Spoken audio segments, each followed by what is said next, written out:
Do any of you find it strange that they added 3 characters into Wave 5? Because I still do. Think about it, the first Wave 4 trailer announces that Birdo is coming to the game, and that there would be 5 more additions across the final 2 waves. And everyone's like, yo, awesome. But did anyone truly predict that Wave 5 would contain 3 of these final 5? Like, I think it is better this way, but it makes no sense. We know each wave is going to have 8 tracks, so why would they want Wave 5 to have more content than Wave 6? Well, my thought is that they would want Wave 6 to feel the most grandiose, and as a result, I think there has got to be a final surprise up their sleeve that we are currently none the wiser about, that will shake some things up. I don't know what the surprise will be, but my prediction is just that there will be one, to end the pass with a bang. There could be a few routes they go. I've come up with 5 ideas that I could potentially see happening, so let's go through them. The first possibility is that they're adding more battle arenas. Believe it or not, battle mode was one of the original selling points for Mario Kart 8 Deluxe. This is because a lot of Nintendo's diehard fans also played MK8 on the Wii U, and they didn't add new courses for Deluxe's launch. This made battle stages the only true original courses in this game. I could feasibly see them adding 4 stages to bring the total up to 12 arenas, and which ones would they choose? Well, this is a pretty lame prediction from me, but I've got to think that if it's part of the booster pass, it would follow the same rules as our current courses. This would mean that they'd be selecting battle courses from Tour. So sorry to the Funky Stadium plus Funky Kong Wave 6 truthers, but I don't think it's really likely. But just because I know in the timeline where it actually happens that some of you would come back here, let me put it on record that this is not impossible. Reasonably speaking though, I think they would select New York Minute B, Paris Promenade B, GCN Cookie Land, and DS Twilight House. This would go with Deluxe's current theme of the new stages being based off of the game's racing courses, while still adding some popular retro stages as well. I'm aware that there is a 5th battle stage in Tour 2, which is GBA Battle Course 1. I think this would be the one to miss the cut due to its similarity to SNES Battle Course 1, which is currently in the game already. I don't know if there are any other datamine battle arenas in Tour, so forgive me if I'm missing anything, but this is definitely one route that I could see them taking. The second idea is a new mode in the game. I definitely wouldn't expect a story mode or anything like that, but something like MKDS's mission mode would be a pretty neat feature. Missions are already somewhat implemented into each cup of Mario Kart Tour as well, so I could definitely see this being a possibility, but rather than being limited time events, I would think in an ideal world, you would just have a pack that are readily available like MKDS's missions, with leaderboards like MKWii's competitions. My sad prediction is that if they did go this route, that the mode would be underwhelming compared to DS and Wii's take on missions, but I can't say it wouldn't be a nice feature to add. My third possibility is that they may add an item or two. Now let me be upfront in saying I absolutely do not want this to happen. Personally, I would rather they fix some current items like limiting the amount of fire flowers on stage at once, the fireballs, making triple items something you have to activate, as well as allowing them to protect you better. But we all know that these aren't the type of changes that generates excitement in the player base. Tour has a lot of items that aren't in Deluxe that I could see being incredibly toxic. If I had to add any, it would probably be the dash ring, since it would force you to make decisions about if you want, certain players to be able to get the boost that you launch in front of you. But again, I like AT's item distribution as is.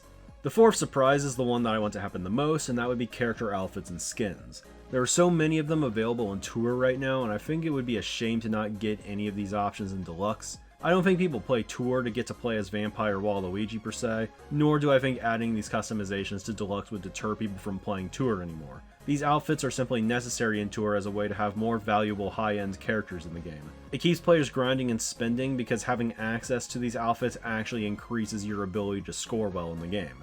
In Deluxe, it'd be purely for cosmetics, and I think it would be just a great way to add charm and life to the game.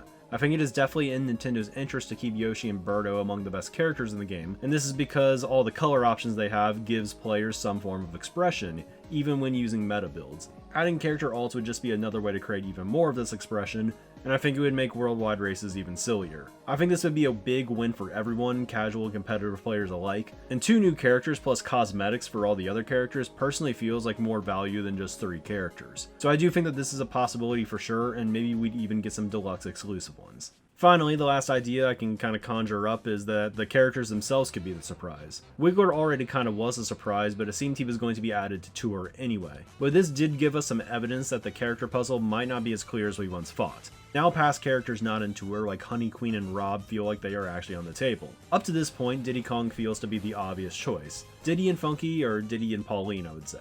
I'm sorry to all the Donkey Kong fans out there, I know there's quite a few that watch, But while I think Diddy Kong should still be the favorite, I definitely don't think he's a lock to get in. I see a lot of people just say that he deserves to be in, and I'm going to challenge that notion a little. Now, I'm not anti-Diddy Kong. One of my longtime friends is a great Diddy Kong fan. I'm just going to be honest. Diddy Kong is not a Mario character, never has been. He has never been in a main series Mario title, and it's doubtful that he ever will be. If there was one to be in, I think it would definitely be Odyssey with the New Donk City thing going on.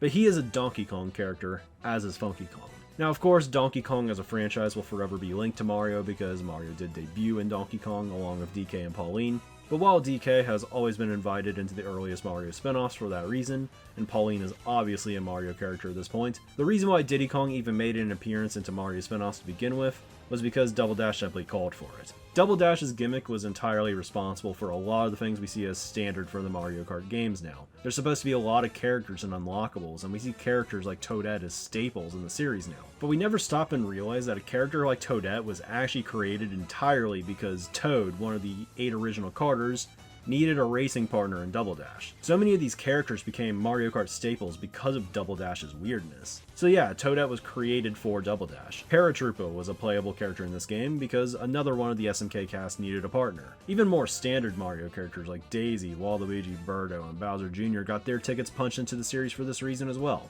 Characters like the Babies, King Boo, and Petey Piranha were likely added just because they had an obvious partner. In hindsight, I'm kind of surprised that they didn't add these two into Double Dash. I doubt Diddy Kong was ever going to be added to Mario Kart if it wasn't for Double Dash's gimmick. He was just the no-brainer option though for Donkey Kong in this game.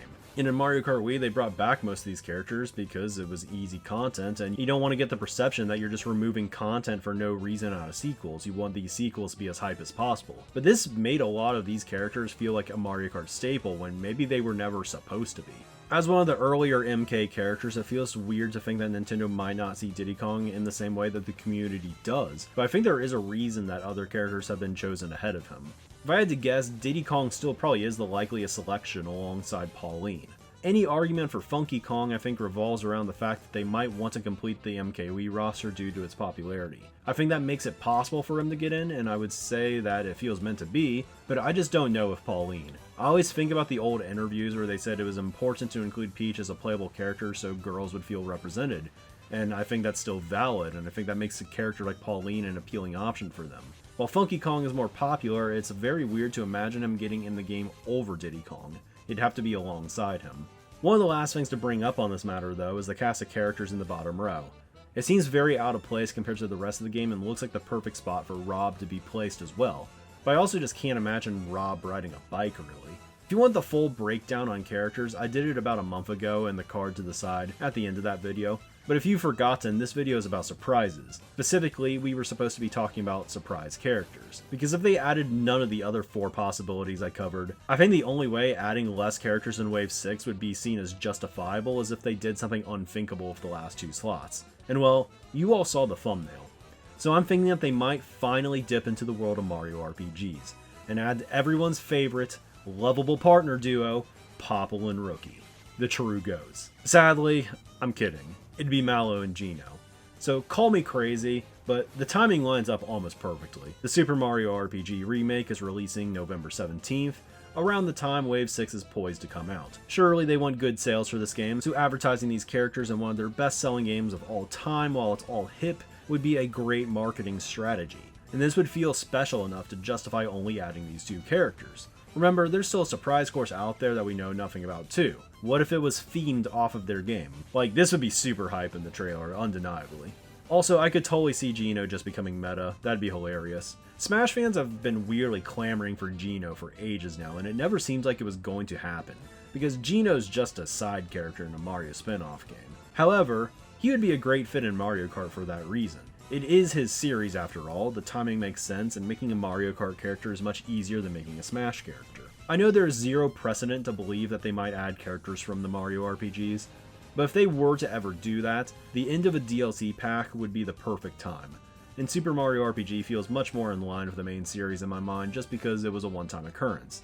Paper Mario, as well as Mario and Luigi, became their own different series, so maybe their implementation would be more difficult, because you'd have fans of those series fighting with fans that prefer other games on which characters from which game should get in.